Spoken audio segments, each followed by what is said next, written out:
The news day continues here on One News Now. I'm Jago Castro. China claims their latest water cannon attack on the Philippine ships in the West Philippine Sea were warranted. The Chinese Foreign Ministry maintains that the Philippine vessels were intruding on their territory and that the methods used by the Chinese Coast Guard to repel the ships were professional, restrained, and beyond reproach. China also slammed the United States following Washington's statement of support for the Philippines after the incident.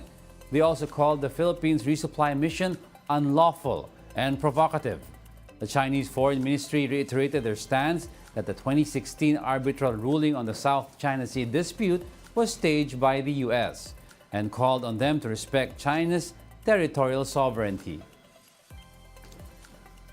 These developments come after the Chinese Coast Guard bombarded Philippine vessels with a water cannon while on a resupply mission to the Ayungin Shoal. The incident has prompted President Bongbong Marcos to send another note verbal to the Chinese embassy. We continue to assert our territorial rights in the face of all of these challenges and consistent with the international law and UNCLOS especially. So that is always been our standard.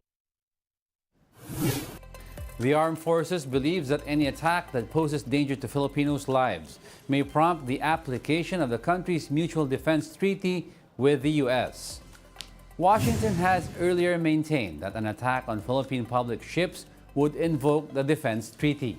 AFP spokesperson Colonel Mendel Aguilar told The Big Story that the new Enhanced Defense Cooperation Agreement, or EDCA, sites may be used to defend the Philippines if necessary.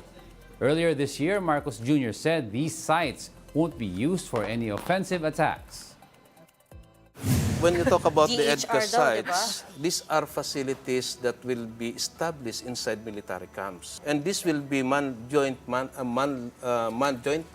during emergency situations. Since this is part of the Mutual Defense Treaty, Okay. you should know very well that it is for the defense of the country. President Bongbong Marcos has challenged newly installed Army Chief Roy Galido to transform the organization into a world-class institution and to address emerging threats to national security. During the change of command ceremony on Tuesday, Marcos ordered Galido to guide the organization in ending communist insurgency and terrorism threats. He also told the new Army Chief to address lingering and emerging threats to the country's national security and sovereignty. We challenge you to lead and boost your institution's engagements with its foreign counterparts.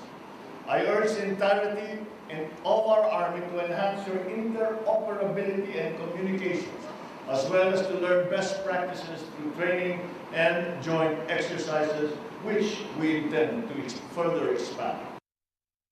Galido, meanwhile, vowed to prepare the army to defend the country against any threat or ground conflict that may arise. When the threat is on the land, this is where we come in. And we just have to be prepared. Preparation for possible ground conflict is very important. We'll be back with more stories after the break. Keep it here on One News.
You're still watching One News Now. I'm Diego Castro. Heads up, motorists. Filling up your tanks may feel heavier on your pockets as the big-time price hike takes effect today. Diesel prices are up by a hefty 4 pesos per liter and kerosene by 2 pesos and 75 centavos. Gasoline products have also become more expensive by 50 centavos per liter. Before the price hike took effect, motorists lined up at gas stations to fill their tanks up at the last minute. Jeepney drivers also complain of fuel prices taking a big chunk from their daily income. Wala akong budget na pampultang kasi kulang na yung kinikita, tumataas ang gas.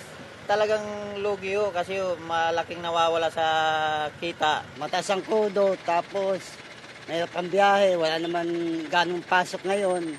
Kunti lang kinikita namin ngayon. Dati kumikita ako ng 1,000, ngayon 500 na lang. The Transportation Department vowed to provide fuel vouchers to about 1.6 million PUV drivers and operators. The DOTR is now coordinating with various agencies like the Interior Department for the release of funds. Aside from pricier fuel, motorists using the NLEX-SLEX Connector Road will also have to start paying toll fees effective today.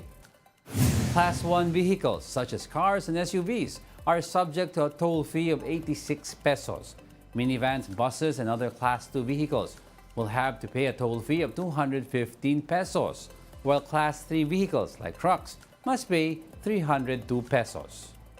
Section 1 of the NLEX-SLEX Connector Road has operated toll-free since it first opened to the public in late March. The road has cut travel time from Caloocan to España to about 5 minutes from the previous 30 minutes. The second section of the road, which spans from España to Santa Mesa, Manila, is aimed to open in the last quarter of the year. Former Interior Undersecretary Martin Diño passed away this morning after a battle with cancer. This news was confirmed by his daughter, Lisa Diño Segura. Martin Diño served as DILG Undersecretary during the term of President Duterte, after previously serving as chair of the Subic Bay Metropolitan Authority. In a statement, Diño Segura described her father as a dedicated servant who is also a loving husband, father, brother, and friend.